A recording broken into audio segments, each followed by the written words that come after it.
जय हिंद।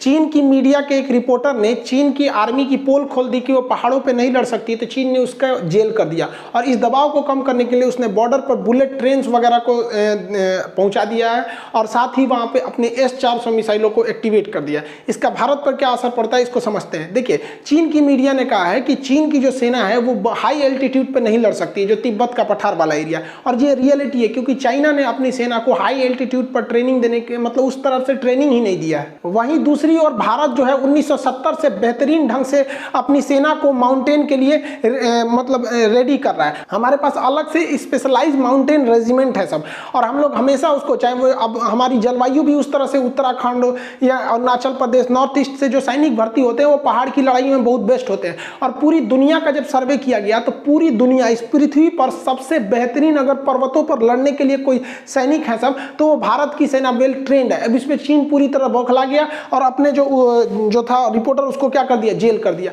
अब रियलिटी है, चाइना की जो फौज है वो पहाड़ पर लड़ नहीं पाती है, अच्छे ढंग से नहीं टिक पाती। आपको पिछले साल याद होगा किस तरह से थुरा के गए थे सब वो सब यहाँ पे। तो हम लोगों को देखिए 1999 में करगिल की लड़ाई जीत के बैठ गए, उसकी सेना बर्फ में ससुरन को ठंडा मार देता है, बार बार उनको बेस पे वापस भेजना पड़ता है, उनके जगह दूसरे सिपाहियों को भेजना पड़ता है। और हम लोग 1984 में सियाचिन युद्ध जीत चुके थे। चाइना ससुरा उनसे कोई पहाड़ पे कहता है जाएंगे कैसे, यहाँ पर पहुंचते पहुंचते दिक्कत हो जाएगा, इस पे तो दिखाई नहीं देता है पहाड़ वगैरह पे। तो चाइना को इन पहाड़ों तक आने में दिक्कत होता है और भारत पहले ही भाग गया था क्योंकि भारत को पता था कि चीन से 1962 में धोखा खा लिए हैं, अगली बार नहीं खाना है ये। तो हम लोगों ने पूरी तरह से, क्योंकि चीन की पूरी सीमा पहाड़ों पर है, तो हम लोगों ने पहाड़ पर स्पेशली हम लोग ने पारा ट्रूप्स को रेडी किया। इस पहाड़ों पे कूद जाता है, लो तोरा चढ़ल नहीं जा रही, अचानक उसी पे से कूद जाता है सब पहाड़ पर। तो इस हिसाब से हम लोग ने ट्रेन किया है। और जो मैदानी क्षेत्र है या फिर रेगिस्तान वाला क्षेत्र है, तो रेगिस्तान की लड़ाई को, लोंगे वाला की लड़ाई को पाकिस्तान कैसे भूल सकते हैं वहां पर। तो रेगिस्तान में भी पूरी तरह से ट्रेंड है। तो हमारे पास हर तरह की स्पेशलाइज्ड रेजिमेंट बनी हुई है,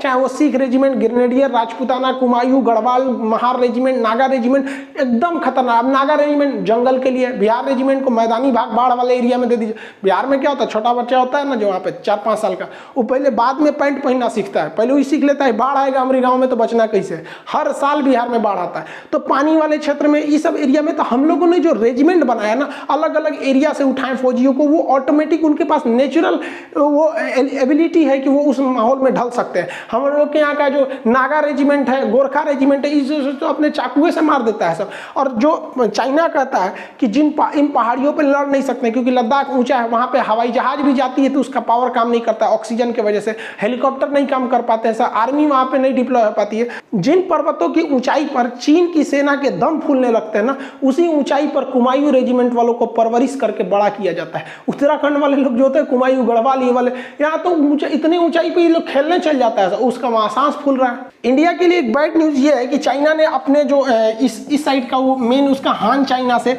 यहाँ तक उसने बेहतरीन ढंग से बुलेट ट्रेन को जोड़ दिया और आगे इसको प्लान है, इसको यहाँ तक ले जाएगा सिंजियान प्रांत तक, वहाँ पर तिब्बत की राजधानी लहासा के पास से। तो ये तो पूरा जोड़ दिया। तो चाइना के पास पैसे हैं बेहतरीन ढंग से, ये भारत के लिए एक ड्रॉबैक है। लेकिन इससे भी ज़्यादा जरूरत उसे जोड़ने के लिए इसलिए पड़ा कि इस पहाड़ी क्षेत्र में उसकी सेना ज़्यादा दिन ड्यूटी नहीं कर पाती है। एक फौजी को महीने से 1.5 महीने में रखिएगा तो उसका हालत खराब हो जाता है, उसको हाइपोक्सिया होने लगता है, अजीब अजीब बीमारी होने लगती है, उसको वापस ले जाना पड़ता है। तो ये वापस आने ले जाने के लिए, इसके लिए बुलेट ट्रेन जरूरी है, उसको जरूरत है। जैसे बुलेट ट्रेन के अंदर इस तरह से फैसिलिटी रखा गया। और हम लोग के फौजी जो होते हैं वो वेल ट्रेंड होते हैं, उनको 6 महीना सियाचिन पे छोड़ दीजिए तो उनको कोई दिक्कत नहीं है। अभी देखिए गलवान घाटी वगैरह में कोई दिक्कत नहीं आता है उन लोग को। तो हम लोग को बुलेट ट्रेन की उतनी जरूरत नहीं है, लेकिन हाँ कनेक्टिविटी ज्यादा जरूरत होनी चाहिए। एटलीस्ट मालगाड़ियों को वहां जाना चाहिए कि ट्रांसपोर्टेशन जो लॉजिस्टिक है वो एट ए टाइम पहुंचाया जा सके। अब इन सबको बुलेट ट्रेन में लेके जाया जा रहा है। देखिए इस तरह से, क्या रो रहा है रे, चुप रे, क्या रो रहा है तुम, अच्छा, गलवान में ड्यूटी नहीं लगेगा। देखिए सब बेचारा रो रहा है, सब बुलेट ट्रेन के अंदर का सीन है। इन सबको लग रहा है गलवान घाटी में ले जाए। चुप, सोच रहा मक्खी घुस जाएगी, मुंह बंद कर। हालांकि भारत यहाँ पे बुलेट ट्रेन में बहुत धीमी काम कर रहा है। गुजरात से जो मुंबई तक, अहमदाबाद से मुंबई के बीच में जो बुलेट ट्रेन था, अब जो शिंजो आबे उस समय प्रधानमंत्री थे वहाँ पे जापान वगैरह के, तो 50 साल के लिए लोन लिया गया था। अभी उसको देखिए 6 साल हो गए हैं इस एग्रीमेंट को साइन हुए, अभी तक महाराष्ट्र से केवल 15% जमीन खरीदी जा चुकी है। हालांकि गुजरात में तो काम भी चालू हो गया, 80% जमीन का एक्वायर हो चुका है। चुका है। हालांकि महाराष्ट्र में ये पॉलिटिकल उसमें फंस चुका है बुलेट ट्रेन को, हालांकि जल्दी से जल्द लाना चाहिए इस चीज को। चाइना लद्दाख वाले बॉर्डर में ना, ये गलवान वाले बॉर्डर में अपना S-400 मिसाइल को एक्टिवेट कर दिया है। अब S-400 एक्टिवेट होने की वजह से हमारा राफेल हो गया, अपाचे हो गया, चीनू, ग्लोब मास्टर, ये विमानें उतनी फ्रीली मूव नहीं कर पाएंगे क्योंकि वो इसके रडार में आ जाते हैं सर। लेकिन एक चीज समझिए, चाइना के पास S-400 मिसाइल नहीं, उसके पास S-300 मिसाइल है, क्योंकि चाइना MTCR का सदस्य नहीं है। MTCR और MTCR का परमानेंट मेंबर हो गया है भारत, और MTCR के नियम के हिसाब से कोई नए मेंबर को आने के लिए पहले जो उपस्थित जितने मेंबर है उनमें सबका रेडी होना जरूरी है। तो भारत रेडी नहीं होता है, चाइना को इसमें आने नहीं देता है। और जो MTCR का सदस्य नहीं है वो कभी भी दूसरे देश से 300 किलोमीटर से ज्यादा मारक क्षमता की मिसाइलें खरीद नहीं सकता है। तो चाइना सदस्य नहीं है, तो जो उसको S-400, रूस ने S-400 का पैसा लिया है, थमा दिया S-300 का कि भैया तुम्हारा प्रॉब्लम है। और भारत को जो S-400 मिल रहा है, तो चूंकि भारत MTCR का सदस्य है तो हमें जो एक्यूरेट रेंज उसकी 400 किलोमीटर मारक क्षमता की है, और ये दिसंबर के महीने तक में मिल जाएगा। अभी हाल ही में न्यूज आई थी कि अमेरिका ने अफ्रीका में एक युद्ध अभ्यास के दौरान S-400 मिसाइल को मतलब निष्क्रिय कर दिया। हालांकि एक सिमुलेटेड प्रोग्राम था, सॉफ्टवेयर पर इसको किया गया था। चूंकि हम लोग भी लेमुआ कॉमकासा समझौता के तहत अमेरिका से जितने डाटा है उसे हम लोग ले सकते हैं, तो हम लोगों ने पूछा भैया कैसे किया है तुम लोग। तो ये जो थे सब, ये जो अमेरिका पहले से बहुत अपने आप को इनसिक्योर महसूस कर रहा था S-400 को लेकर, सोचता तो ओ माय गॉड अगर ये मार देगा, तो जैसे CBSE वाला सब घबराता है सब ना, तो ओ माय गॉड बोलता है, ओ माय गॉड। और हिंदी मीडियम वाला घबराएगा तो ये दादा ये माई रे माई आप कौन सी हो रे। तो अमेरिका वाला CBSE वाला है ये सब दिमाग लगाया सब, और वो आइडिया इसने भारत को दे दिया। एक्चुअली इन्होंने लोग क्या किए थे, लोग बहुत सारे रॉकेट मार दिए थे, जिस वजह से S-400 का जो रडार था वो कंफ्यूज में आ गया था। अब इस रडार की क्षमता जो है वो फिक्स होती है किसी भी मिसाइल, जैसे आयरन डोम जो इजराइल का था उसमें भी हमास एक साथ 150-200 रॉकेट मार देगा तो 10-15 रॉकेट को वो काम नहीं कर पाता है, डिटेक्ट नहीं कर पाता है। तो वो वही काम किया अमेरिका ने। तो भारत ने भी इसको ध्यान में रखते हुए इसके क्या किया कि उन्होंने भी परीक्षण किया। पिनाका जो हमारा रॉकेट है, मल्टी बैरल रॉकेट लॉन्चर, इससे 1 मिनट में 36 रॉकेट मारा गया एक ही टारगेट पे। अब 36 आएगा, अगल बगल में तो रडार कंफ्यूज हो जाएगा। तो उधर चाइना तैयारी कर रहा है, इधर भारत भी तैयारी कर रहा है। ऐसा नहीं है कि हम हाथ पे हाथ रख के बैठे हैं। अभी हाल ही में हम लोग ने अग्नि प्राइम मिसाइल का परीक्षण किया। हालांकि अग्नि मिसाइल पहले से थी, इसकी रेंज को भी 1000 से 1500 किलोमीटर किया गया। ये सस्ती और हल्की भी है, और सबसे बढ़िया बात है कि इसमें कैनिस्टर जोड़ दिया गया। भारत आने वाले वक्त में हर एक मिसाइलों को कैनिस्टर लगा के जोड़ेगा, जिस तरह से ब्रह्मोस को जितना नेवल वर्जन वगैरह ये सब को कैनिस्टर में रखता है। कैनिस्टर एक कवर होता है, मिसाइलों का बाहरी कवर होता है, कैनिस्टर होता है उसमें, इसके अंदर मिसाइलें रहती हैं सर। अब इसके अंदर रख दिया जाएगा तो ये पैक हो जाता है। और जैसे देखिए, अब इसको कैनिस्टर को भी ले जाना बहुत ईजी होता है, जैसे 4-4 के कैनिस्टर में एक साथ इसको ट्रांसपोर्ट कर सकते हैं। इसमें जर्किंग नहीं होगा। सर्दी है, गर्मी है, बारिश है, मौसम है, टेम्परेचर है, ठंड क्या पड़ रहा है, आंधी धूल, कुछ भी इसमें कोई गड़बड़ी नहीं आएंगी।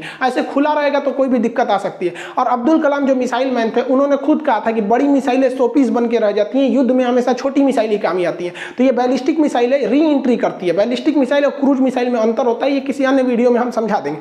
तो ये बहुत जरूरत पड़ेगी, खास करके अरुणाचल प्रदेश के एरिया में। हम लोग का अगर चाइना से युद्ध भी होता है तो अग्नि 5 एक लास्ट ऑप्शन रहेगा, क्योंकि वो अगर अग्नि 5 का प्रयोग भारत कर दिया तो समझिए कि 3rd वर्ल्ड वॉर चालू हो जाएगा, क्योंकि छोटा मोटा नहीं रह जाएगा। तो छोटी लड़ाइयों में ब्रह्मोस और अग्नि 1 जैसी ही मिसाइलें काम आएंगी। तो अभी इसको क्या किया गया है, बहुत एडवांस वर्जन इसका ट्रायल किया गया है। और भारत ने चीन पर जो चीन उधर से अपना फौज बढ़ा रहा है, तो इसको देखते हुए वो भारत सरकार ने बॉर्डर पे चिनूक हेलीकॉप्टर को तैनात कर दिया। ये बहुत ही बेहतरीन डबल रोटर का ये लिफ्ट हेलीकॉप्टर है। इतना खतरनाक है ससुरा कि एक साथ 60-70 फौजियों को आराम से वेल इक्विपमेंट ले जाके ड्रॉप कर सकता है। कुछ ससुरा टांग लेता है, जीप टांग ले गए यहाँ पे, टैंक टांग लेता है यहाँ पर। देखिए ससुरा एगो हेलीकॉप्टर टांग लिया। कभी कभी क्या होता है कि दूर एरिया में है, लद्दाख वगैरह में हेलीकॉप्टर बिगड़ गया। अब ससुरा बिगड़ गया तो आएगा कैसे, इंजीनियर उतना दूर जाएगा कैसे, हर चीज तो इंजीनियर चल जाएगा। कोनो सुई लगाना है जाके हेलीकॉप्टर को कि डॉक्टर साहब चल गए, चल लगा दे रहे हो सुई यहाँ पे। आई सुई लगाने से नहीं ना ठीक हो जाएगा, लेके आना पड़ेगा वर्कशॉप में।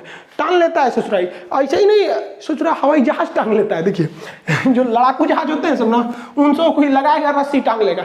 बहुत खतरनाक है चिनूक हेलीकॉप्टर। हालांकि अमेरिका में इसका नाम, अमेरिका ने इसे बनाया है, बोइंग कंपनी। अमेरिका में एक हवा भी चलती है चिनूक हवा, इसे आइस हीटर या हिम भक्षी कहते हैं। ये गर्म हवा होती है, बर्फ को पिघला देती है। ये हम मैप के क्लास और ज्योग्राफी दोनों में पढ़ाए थे। आप आंसर दीजिएगा कमेंट करके कि चिनूक हवा जो होती है वो किस घास के मैदान में चलती है। अब आप बताइए, इसको हम पढ़ा चुके हैं, कौन सी घास के मैदान में। देखिए एक और समस्या चाइना के पास क्या है, वो पहाड़ी एरिया, और पहाड़ी एरिया में आर्टिलरी जो होती है बहुत खतरनाक होती है। हम लोग जब 1999 में हारे तो नहीं, पूरी तरह से जीत ही गए थे, लेकिन क्षति बहुत हुई थी, क्योंकि पाकिस्तान जो थी वो उधर आर्मी जो पाकिस्तान की थी वो आतंकवादियों के आड़ में आर्टिलरी फायरिंग कर रही थी, और हम लोग की आर्टिलरी इतनी ऊपर तक पहुंच कैसे जाएगा, इस पे आदमी नहीं पहुंच, ससुरा इस पे रिक्शा नहीं चढ़ पाएगा, आप आर्टिलरी या टैंक चढ़ाइएगा, यहाँ पे साइकिल ना चढ़ पाएगा उस पर। तो इसके लिए बनाया गया स्पेशल M777 हैविटजर। ये ससुरा दिखने में बहुत छोटा है, कहीं सेट हो जाता है, देखिए हाइट साइज में तो ठीक ठाक है, कहीं सेट हो जाएगा, अब मारेगा बफोर्स से तगड़ा। सोचिए जिस कारगिल की लड़ाई में, जो कारगिल की लड़ाई जिताया था बफोर्स, वो पहाड़ पे नहीं चढ़ पाता, नीचे ही से माना इस ससुरा चढ़ जाता है, और इसको खतरनाक बना देता है चिनूक। चिनूक ससुरा जन्मे करते ही टांग के लेके चल जाता है, अब कहीं पे भी उठा के लेके चल जाएगा। इसलिए ये दोनों का कॉम्बिनेशन बहुत खतरनाक है। जय और बीरू है सब ससुरा, कोई भी गब्बर आएगा नहीं छोड़ेंगे सब ये सब। और इसकी खासियत क्या है, ये बर्फ में भी उतर सकता है। अब आपको भी पता है कि जो हेलीकॉप्टर इतने हैवी चीज़ों को उठा सकता है उसका अपने आप में कितना लोड होगा, और बर्फ में उतारिएगा तो ससुरा खुदे धंस जाता था। तो इसको इंजीनियरों ने क्या किया ना, ये ऐसे उतरा, ये यहाँ पे चक्का के पास ना इसको चप्पल पहना दिया सर, हेलीकॉप्टर को ऐसे हवाई चप्पल पहना दिया सर, चप्पल का एरिया ज़्यादा हो जाता है। देखिए यहाँ पे देख रहे हैं, ये टैंक उठाया, इसके चक्का है दे, इसमें चप्पल पहना दिया। अब इसमें क्या होगा, एरिया बढ़ जाएगा, सरफेस एरिया, और सरफेस एरिया बढ़ जाएगा तो प्रेशर क्या हो जाता है, कम हो जाता है, बर्फ में नहीं धंसेगा यहाँ पर। अब इस चप्पल नहीं, इसको टेक्निकल नाम में एयरफोर्स वाले कुछ कहते होंगे, हम लोग इसको चप्पलें बोल देते हैं। दूसरी ओर फ्रांस जो है वो लगातार जो रफाल है उसकी पूरी की पूरी खेप पहुंचा रहा है, और इसे अम्बाला एयरबेस पे रखा गया है, नॉर्दर्न एयर कमांड के लिए इसको दिया गया है, और वहाँ पर ये पूरी तरह से लद्दाख के एरिया में फुली इक्विप है, हर तरह से एयर टू एयर रिफिलिंग में भी, ताकि वहाँ पर चाइना को काउंटर किया जा सके। दूसरी ओर जो वहाँ पर जो झील है पेंगसो लेक, उसके अगल बगल में या पहाड़ी एरिया में चीनी छुपे रहते हैं, तो इस छुपने के लिए पोसाइडन P-8I विमान सबसे घातक हो जाता है। ये P-8I भारत के नौसेना के पास है, हालांकि इसे नौसेना से वहां पर भी ट्रांसफर किया गया है। और दूसरा, चीन के बॉर्डर के एकदम सट के जहां पे गलवान घाटी है उसके पास दौलत बेग ओल्डी है। दौलत बेग ओल्डी पर अभी का सबसे खतरनाक जो ट्रांसपोर्ट जहाज है C-17 ग्लोब मास्टर, इसको लैंड करा दिया गया है। तो ना लॉजिस्टिक का प्रॉब्लम है, ना ही हमको सर्वेलांस का प्रॉब्लम है, ना ही अटैक का प्रॉब्लम है। और साथ ही अपाची हेलीकॉप्टर बम बरसाने के लिए तो पूरी दुनिया में फेमस है। ऐसा नहीं है कि चाइना के पास हथियार है, लेकिन वो हथियार काम करेगा नहीं करेगा किसी को नहीं पता, क्योंकि वो किसी भी युद्ध में भाग ही नहीं लिए हैं। चाइना 1962 के बाद कोई युद्ध नहीं लड़ा है, उसके पास अभी कोई, अब जैसे मान के चलिए लड़का भी एग्जाम में खूब पढ़ाई करता है, उसको लगता है कि ससुर हम टॉप पे कर जाएंगे, एग्जाम में ना पता चलता है कि टॉप कोई लोग फेल गई, कट ऑफ से नीचे नंबर है। वही चाइना का हाल है, युद्ध नहीं लड़ा है तो उसके हथियार काम आएंगे नहीं काम करेंगे युद्ध के माहौल में क्या। देखिए जब हथियार को बनाया जाता है, एक आइडियल कंडीशन में बनाया जाता है, आराम से इंजीनियर बनाते हैं सब अपनी फैक्ट्री वगैरह में, लेबोरेटरी में पहले परीक्षण वगैरह करके। युद्ध में माहौल पूरा अलग होता है। आपका जहाज ये पता चला धुआं में फंस गया, इंजन काम नहीं कर रहा, लद गिर गया यहाँ पे। तो ये जितने जहाज है ये पूरी तरह से अफगानिस्तान युद्ध, लीबिया युद्ध, सीरिया में पूरी तरह से आजमाए जा चुके हैं ये, इसलिए हमारे पास ये जो है ये पूरी तरह से खतरनाक है। दूसरा, हमारे जो थल सेना प्रमुख जो पहले थे बिपिन रावत सर, इन्हें CDS है, चीफ ऑफ डिफेंस स्टाफ, तीनों सेनाओं के ऊपर एक एडवाइजरी कमेटी बनाई गई जिसमें ये तीनों सेनाओं को कोऑर्डिनेट करते हैं। तो ये चाइना को काउंटर करने के लिए हमारे बिपिन रावत सर ने क्या कहा कि भैया यहाँ पहला थिएटर कमांड बना दिया जाएगा। थिएटर कमांड से फायदा क्या होता है कि एयरफोर्स, आर्मी, नेवी सब आपस में कोरिलेट हो जाते हैं, कोई किसी को एक्शन ले लेता है। अभी भी कोरिलेट है, लेकिन अगर आर्मी कहेगी कि भैया हम आगे नहीं बढ़ पा रहे हैं, हम आगे से फायरिंग ज़्यादा हो रही है, एयरफोर्स हमला करो, तो उसके DGM बोलेंगे, हाई लेवल के ब्रिगेडियर से परमिशन लेना पड़ेगा, उधर एयरफोर्स साइन करेगी हाँ हम भेज रहे हैं तब। लेकिन अगर थिएटर कमांड हो जाता है तो भैया कोई हाई लेवल का परमिशन नहीं, इधर से एक छोटा से छोटा अधिकारी बोलेगा कि हमको एयर सपोर्ट चाहिए तो एयरफोर्स आएगी। मतलब एक तरफ बेहतरीन ढंग से इंटीग्रेट कर दिया जाता है। तो पहला थिएटर कमांड नॉर्थ एरिया में बनाया जाएगा। इस थिएटर कमांड के बनने से यहाँ पर एयरफोर्स भी पूरी तरह से, आर्मी एयरफोर्स कुछ पता ही नहीं चलेगा कौन किसका बेस है, वो यहाँ यूज करेगी वो यहाँ करेंगे, पूरी बेहतरीन ढंग से एयरफोर्स को भी यूटिलाइज किया जाएगा। और वहां पर सर्वेलांस के लिए भी पूरी तरह से हर जगह से हमें डाटा मिलेगा। अब चूंकि कॉमकोसा से कर लिए हैं तो चाइना के, अमेरिका के पास जितना डाटा है वो भी हम लोग को मिल सकता है। तो वहां पर एयरफोर्स भी रहेगी, सर्वेलांस का भी काम अच्छे से हो जाएगा। साथ ही वहां पर सैटेलाइट कम्युनिकेशन, नेवी के जितने डाटा रहेंगे, हालांकि बड़े जहाज तो वहां जा नहीं सकते हैं, लेकिन नेवी के जो छोटे जहाज है जो वहां पर जो झील है पेंगसो लेक वगैरह, वहां पर इजिली अटैक कर सकते हैं। साथ ही इससे ये फायदा होगा होगा कि किसी भी खराब सिचुएशन के लिए, जिस तरह से पिछले साल जो जून में हुआ था गलवान घाटी में, उस तरह से सिचुएशन में निपटने के लिए ये जो ससुर जी हैं, ये इन ससुर जी के लिए दामादों को तैयार रखा गया है, जिसमें मार्कोप्स है, इनके ऊपर बम बारूद कोई असर नहीं करता है, गैस छोड़ दीजिए, जहरीला कुछ नहीं होता है। NSG कमांडो है सब यहाँ पर, गरुड़ कमांडो है, ये जहाज से कहीं से भी। तो इन ससुर जी की इज्जत के लिए हमारे पास दामादों की कोई कमी नहीं है। आप बताइए तो आपको सबसे बेहतरीन दामाद इनका कौन सा लग रहा है इसमें से? हमारे हिसाब से तो सबसे अच्छा दामाद इनका यही रहेगा, जर्मन शेफर्ड, हमारी NSG कमांडो का। आपको कौन सा इनका दामाद अच्छा लगा वो बताइए।